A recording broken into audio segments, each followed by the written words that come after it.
BFM Patrimoine, l'émission 100% placement sur BFM Business. Et on accueille Benoît Lombard. Bonjour Benoît. Bonjour Cédric. Associé gérant de Vitam MFO. Et on traite ensemble ce matin l'imposition des plus-values de cession. On commence par un petit état des lieux, histoire de bien planter le décor. On va parler des plus-values de cession, de titres, de droits sociaux, de parts sociales, d'actions et de sociétés qui sont soumises à l'IS. Alors ça vise bien évidemment tous les droits sociaux, toutes les actions, y compris celles que vous pouvez détenir dans votre portefeuille, à défaut, évidemment, de l'avoir logé dans un PEA, évidemment. Donc, tout est taxable de la même manière, que ce soit des titres que vous détenez en bourse, ou aussi des titres de sociétés non cotées, et notamment les titres de dirigeants de PME. Alors, si on est taxé, c'est qu'il y a une plus-value.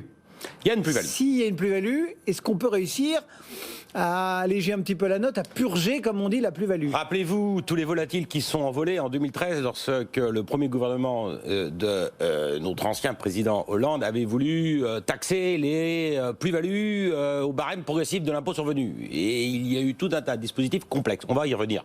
On peut gommer l'impôt sur la plus-value, on verra comment après peut-être, mais on peut aussi surtout définir. Alors c'est quoi la plus-value? C'est la différence entre le prix d'acquisition, le prix d'achat de ces titres, moins les frais, donc plus évidemment le prix de cession. Ça nous dégage donc une assiette de l'imposition qui est taxable depuis le 1er janvier 2018 à la fameuse flat tax. La flat tax, c'est quoi? C'est 12,8 d'impôt sur le revenu, de prélèvements forfaitaires, un forfait de 12,8 et 17,2 de prélèvements sociaux. Ça, c'est la règle, sauf, vous avez l'option de pouvoir intégrer au barème progressif de l'impôt sur le revenu les gains de cession de valeurs mobilières ou de titres de sociétés non cotés. Mais on voit que le taux marginal d'imposition aujourd'hui il est 11%, tandis qu'il était il y a encore 2 ans à 14%. Et ça, c'est à mettre en relief des 12,8. Et l'on voit que l'on gagne toujours à opter pour la flat tax à partir du moment où on a un taux marginal d'imposition supérieur à ces 11%. Soit donc c'est la les 15 000 première euros chose pour qu'il faut regarder. Première chose qu'il faut regarder. Tout le monde gagne si, pour un foyer fiscal, une part, vous avez plus de 15 000 euros à peu près de revenus. Donc tout le monde a intérêt à opter a priori pour la flat tax. Voilà donc pour ces questions-là. Tous les choix qu'on fait, malgré tout, ont des conséquences ensuite. Bien sûr. Donc, toutes ces incidences que l'on peut avoir, évidemment, emportent des conséquences au barème de l'impôt sur le revenu. Mais juste une chose, les dirigeants de PME, pour des titres qui ont été acquis avant le 1er janvier 2018, peuvent opter pour ce qui a été le gain, j'allais dire le résultat de l'envolée des pigeons, c'est-à-dire les abattements.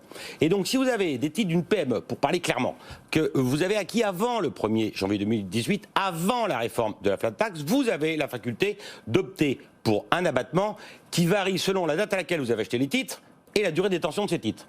Si vous avez acheté ces titres moins de 10 ans après la création de l'entité, de la PME, donc au début.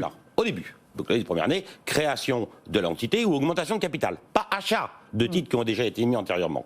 Et que vous détenez ces titres pendant plus de 8 ans, vous avez la faculté, si vous êtes un dirigeant de PME, moins de 250 salariés, moins de 50 millions d'euros de chiffre d'affaires, d'avoir un abattement majoré de 85%.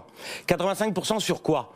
Eh bien 85% sur l'assiette de l'impôt, 100 de gains, eh bien, correspondent à 15. Et 15 de gains taxés à la tranche marginale de 45% par hypothèse. Alors, on est passé de 11 à 45. 45, c'est à partir de 158 000 euros de revenus pour une part fiscale. Eh bien, on voit que le taux est réellement de 6,25, auquel il faut rajouter les 17,2. D'où une quote-part déductible après, je vous en fais grâce. Le montant total de l'impôt est au final de 21%. C'est donc plus intéressant que la flat tax. Et dans cette hypothèse-là, pour les dirigeants de PME qui peuvent bénéficier d'abattements renforcés, faites le calcul, vérifiez la date à laquelle vous avez acheté les titres, vérifiez les durées de détention, et là vous pouvez avoir un gain qui correspond quand même à 50% en moins que la flat tax. On a encore fait un truc simple, quoi. Un truc simple, c'est quoi? C'est la fiscalité française. On additionne, on cumule, et puis à un moment donné, on n'a pas de lisibilité, raison pour laquelle il faut bien évidemment se faire conseiller, et puis vérifier bien sûr quand est-ce qu'on a acheté ces titres, et puis depuis combien de temps on les détient. C'est fondamental. Un mot de conclusion?